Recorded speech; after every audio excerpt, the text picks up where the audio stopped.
मार्च का महीना है, थोड़ी सी व्यस्तताएं बढ़ जाती हैं। तो मुकेश जी, मार्च के महीने में एक और मुद्दा होता है, क्योंकि हम लोगों की तरफ से भी और कई सारे एम्प्लॉय को भी एम्प्लॉय की तरफ से मेल आने शुरू हो गए हैं कि अपना टैक्स कैलकुलेशन देख लीजिए, क्योंकि जो सैलरी आएगी अब कट पुट के आएगी पूरी तरीके से। तो एडवांस टैक्स जो भी बनता चुका देना होगा आपको इस महीने में चुकाइए या फिर मार्च के महीने की सैलरी को चुका दीजिए। एडवांस टैक्स किनको किनको देना ज़रूरी होता है और इसका तरीका क्या है?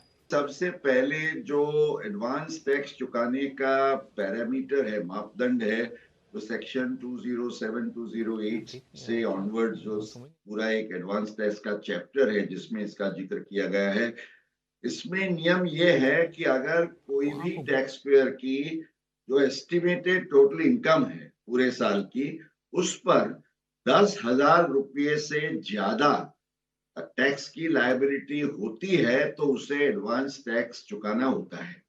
तो आप कहेंगे यार, तो सैलरी टैक्स पेयर को एडवांस टैक्स भरना होता है। इसलिए आमतौर से सैलरी टैक्स पेयर जिसको और इनकम नहीं है, नहीं भरना होता है, क्योंकि ये 10,000 की जो गिनती है उसमें जो आपका टीडीएस या टीसीएस जो आपसे वसूल किया जाता है उसको रिड्यूस करके ये 10,000 का जो अमाउंट है उसका जो बैलेंस रहता है उसकी गिनती आपको करनी होती है। तो आमतौर से अगर सैलरी टैक्स पेयर्स में पूरी टीडीएस की कटौती हो जाती है तो उसको एडवांस टैक्स भरना नहीं।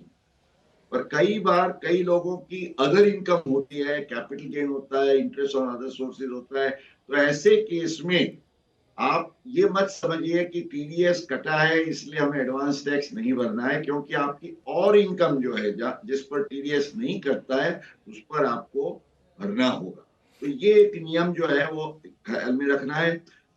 दूसरी बात यह है कि जिसको एडवांस टैक्स पे करना होता है लक्ष्मण जी, उसको इन 4 इंस्टॉलमेंट्स, जैसे हम जानते हैं जून, सितंबर, दिसंबर और मार्च का तो लास्ट इंस्टॉलमेंट होता है, उसमें जो उसके परसेंटेजेस हैं 15%, 30%, 45%, इसके हिसाब से जो प्रिस्क्राइब परसेंटेजेस की मात्रा में आपको टैक्स चुकाना होता है।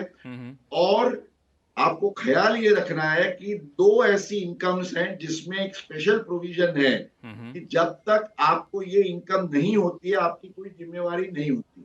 माना कैपिटल गेन है या डिविडेंड की इनकम है, तो उस केस में जब वो अराइज होती है उसके बाद के जो एडवांस टैक्स के इंस्टॉलमेंट्स आते हैं उसमें प्रोरेटा आपको अपनी जिम्मेवारी अदा करनी है। एडवांस टैक्स आमतौर से लोगों के ख्याल बाहर निकल जाता है, पर ये जो नियम है उसको ध्यान में रखते हुए आपकी अदर इनकम पर आप ये करते हैं। सैलरीड वालों के लिए एक ऑप्शन ये है कि अगर उसकी कोई और इनकम है और उस पर थोड़ा टैक्स बनता है, तो instead of advance tax they can ask the employer कि आप मेरा उतना ज्यादा टीडीएस काटिए। तो वो टीडीएस कटता है तो आपको एडवांस टैक्स भरने का फिर चक्कर नहीं है।